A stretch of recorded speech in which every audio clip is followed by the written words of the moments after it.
In sala giunta dove si raccolgono i dati per il comune di Treviso. Parliamo prima però di risultati in ambito provinciale con Guglielmo Con, assessore uscente del Partito Repubblicano, nonché candidato alla Regione. Un Partito Repubblicano in calo in provincia di Treviso.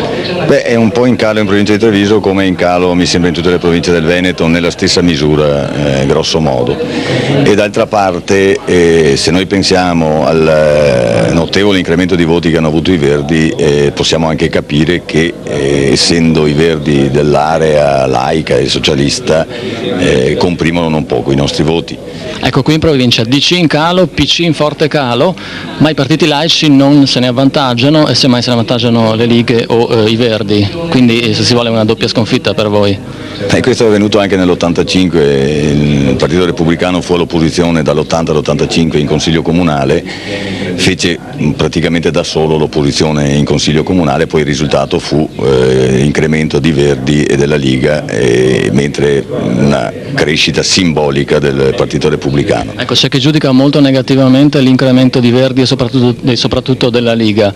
Lei?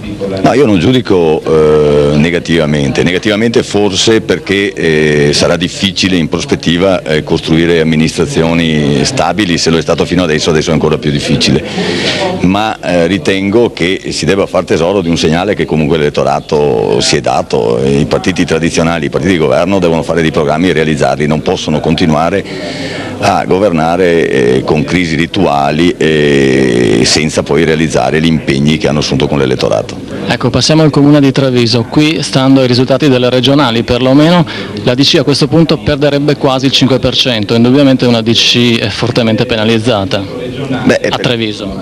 È penalizzata a Treviso e credo che la motivazione sia a conoscenza di tutti. La DC ha rappresentato di fatto il partito del non governo a Treviso, non è riuscita in nessun modo a costruire una compagine di maggioranza tale da garantire la governabilità e quindi il governo dei processi trevigiani, e quindi credo che la reazione dell'elettorato sia stata quella giusta.